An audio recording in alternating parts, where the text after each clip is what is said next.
So on this channel, I talk a lot about people choosing to pick up single-use devices like dumb phones and even the iPod. It seems like more and more people are reaching for these types of devices nowadays, either in an attempt to minimize distractions or to gain some sort of cybersecurity online, some sense of security and privacy, or just for some simplicity, a reprieve from the hyper-connectedness of our modern world. But if you're like me, maybe because of some work constraint or another reason, you're not fully able to give up your smartphone. Is there a way where you can find all of the benefits that people are usually finding or at least seeking in their dumb devices, but maintain the smart features that you appreciate in a phone like this? Let's get into that today. If you don't know me, I'm Spencer, and I like to talk about simplicity, frugality, and ways to cut down on your technology usage, sometimes by using other technologies. Today I have 7 different tips for you which I found helpful in order to minimize distraction while maximizing security using something like a smartphone. Okay, so tip number 1 is to turn off location tracking on your phone. Location tracking is one of the easiest ways for companies to learn behaviors of yours and harvest your data. Using location data, companies are going to be able to know what stores you're going to. They're even going to be able to know who you're associating with if that person has a smartphone and has their locations turned on as well. Companies can give you location-specific advertisements when you're in a certain location to prompt you to go and buy. And maybe you find that helpful and beneficial, but to me, I'm trying to save my money and I choose to avoid that. I don't need another prompt to go and spend my money. I'd like to hold on to as much of it as I can. So turning off location tracking, or whatever it's called on your specific model of phone, is a good place to start. If you want to go a little bit deeper, turn location tracking off on your phone, but still use certain things like the GPS function on your phone.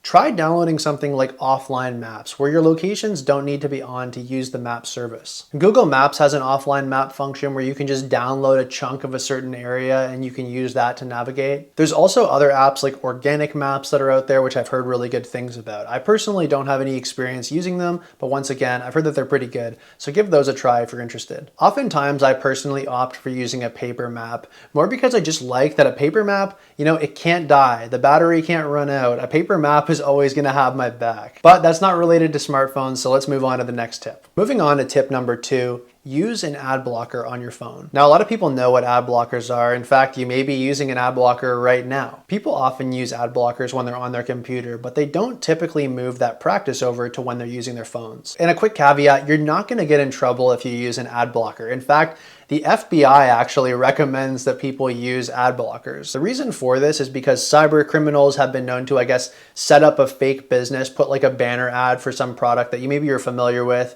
You click through to buy it, and then they've stolen your credit card information. So having an ad blocker just eliminates that possibility of coming across something like that entirely. If you're using Google Chrome as your main phone browser, you're easily able to add an ad blocker browser extension to that. The app that I use is actually called Firefox Focus by Mozilla. What it is essentially is a very stripped down, privacy forward version of Firefox. If you're a digital minimalist and you're also worried about cybersecurity, something like this is a great option. It instantly deletes the browser history, any sort of caches or cookies every time that you close the browser. It has an ad blocker built in. And something that I really like about it, which I wasn't really aware of until I got it, was you're only able to have one tab open at a time. Like literally you're not able to open a new tab. You just have to go from one to the next, and you just can't have multiple tabs. This was an unexpected benefit for me because I didn't realize how much of an effect having so many tabs open would kind of have in the back of my mind, just kind of keeping your mind cluttered by keeping your phone cluttered with so many active tabs. It also slows your phone down a lot to have so many tabs open, so that's not good either. So being forced to have one tab open at a time is definitely a really good practice of digital minimalism. Having something like an ad blocker or like Firefox Focus that I use, it helps you be single-minded. It helps maintain focus when you actually do your internet search. The internet was invented to be a helpful thing, to educate people and to share ideas and to learn from each other, right? It wasn't originally meant to be a distraction economy, advertisement-based thing. So by using an ad blocker, you're able to get in, learn the things that you want, get all the positive benefits from your internet experience, and then get out. So the third thing that I do on my smartphone to increase security while also minimizing distractions online is I use a VPN. Now, as a YouTuber, this would normally be the time where I tell you about my VPN sponsor for this video.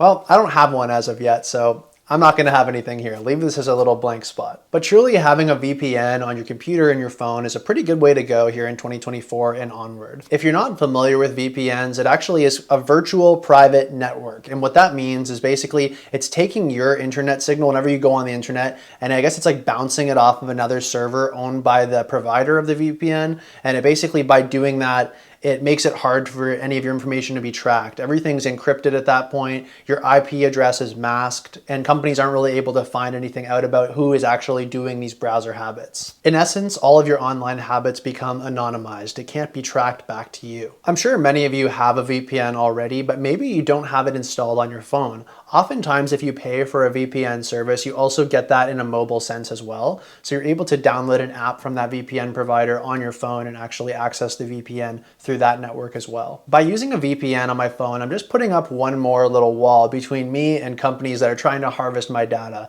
By anonymizing myself, they're not able to look at my browsing habits and find ways to use that against me to their gain. So phone VPN, that's a good way to go. So the number 4 thing I recommend, which is a very privacy-centric tip here, is to use a secure operating system on your phone. If you're an Android user, like in pretty much every case, you have a lot more options than the people over at Apple. You can pick up something like an old Google Pixel and try to boot something like Graphene OS, which is I think a stripped down version, like an open source Android, which is privacy and security forward. If you're going to get the most privacy oriented experience, you're probably going to have to do a little bit of work in the back end, trying to find a way to boot something else that isn't the stock Android system that you get with your phone. This isn't something that I have a ton of experience with as of yet, but if I do move back to the Android ecosystem at some point, then I'm definitely going to go in this direction. I think if you want to live and operate in the smart world while still getting a lot of the benefits of having a tool like a smartphone, but stripping back all of the features that are distracting, maintaining a level of privacy and security, doing these back-end tweaks to make sure that companies aren't getting the best of you is going to be the way to go. So looking at something like an alternative operating system is a really good move. If you're over in the walled garden of Apple, like always, your solution is going to be Apple. Thankfully, Apple is pretty privacy-centric already. They encrypt most of your data and don't give it to other companies if you trust them. But they do say that that's what they do. They encrypt your data and they don't give it over to other companies. I mean, with Apple, you kind of have to trust them if you're using an Apple system because there's not really any other option. So just turn on as many privacy settings as you can and go from there. So the 5th tip that I have to minimize distraction while also simplifying your approach to the smartphone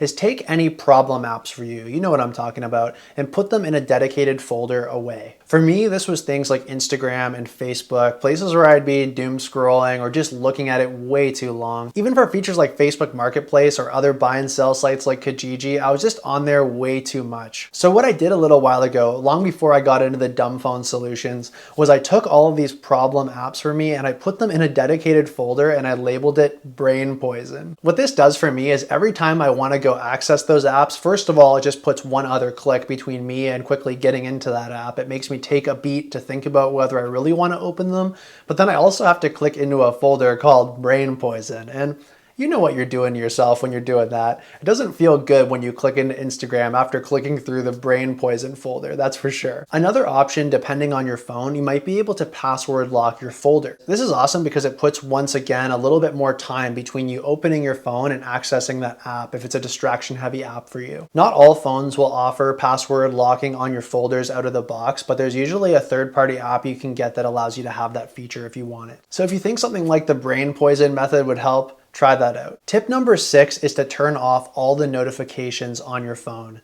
If you're bold, even turn off calls and texts. This all started for me with Gmail. I had this legacy email that I've been using. It's like 17 years old, but I still use it pretty regularly. The problem is that I guess along the way, I've been signed up for these different promotional emails from these random kind of niche companies, and I haven't been taken off their list. So even nowadays, I get these random promotional emails that I'm like, what even is this? The problem is that when I had notifications turned on, I'd be constantly getting these Gmail notifications vibrating my phone, and I'd be checking it going, what is this? Do I have work or something like that? But then I would check the email and then it would just be some random promotion for buying something like ancient Greek coins. So that was kind of the straw that broke the camel's back for me. At that point, I decided to turn off all email notifications, and then I broadened it and just turned off all app notifications altogether. But still, I was getting inundated with these text notifications. I try not to do this as much as possible, but occasionally I'm guilty of, rather than sending one paragraph text messages,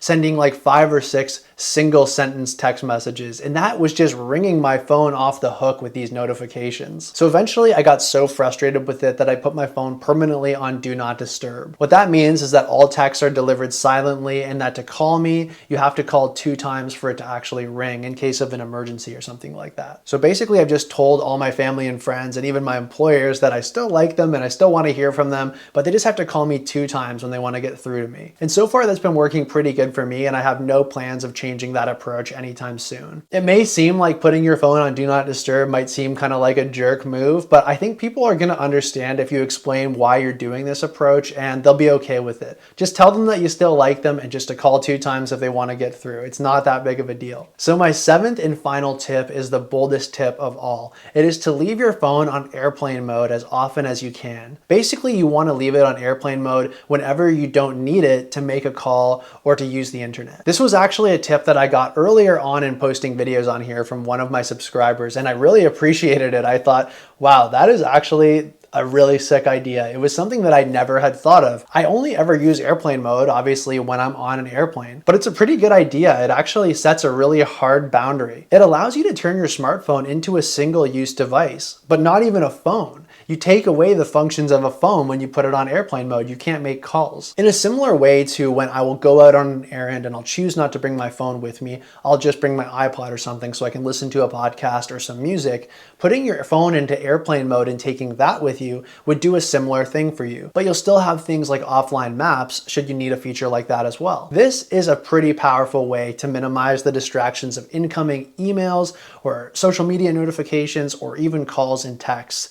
And I don't know if I will actually implement something like this all the time personally, because I still want somebody to be able to get a hold of me, I think. But the times where I really don't want somebody to be able to get a hold of me and I just want to go out, listen to some music or listen to a podcast, and let's say my iPod wasn't charged, this would be the option that I would be choosing in that case. Regardless, this is clearly the nuclear option. If you find that you get too distracted from using your phone, but you still appreciate the features of a smartphone, but you just want to be able to cut them out and leave them behind when you don't need those specific features, try something like using airplane mode on a regular basis. I realize that this is the most hardcore way to go. That's kind of why I saved it till the end of the video, because I wanted it for the G's, for the people who made it to the end of the video. So if you have seen this far in the video, this one is for you. If you feel that you're hardcore enough and you want to set the ultimate boundary between you and your smartphone, turn on airplane mode and go to town. And folks, that is it for today. 7 tips where you can minimize distraction,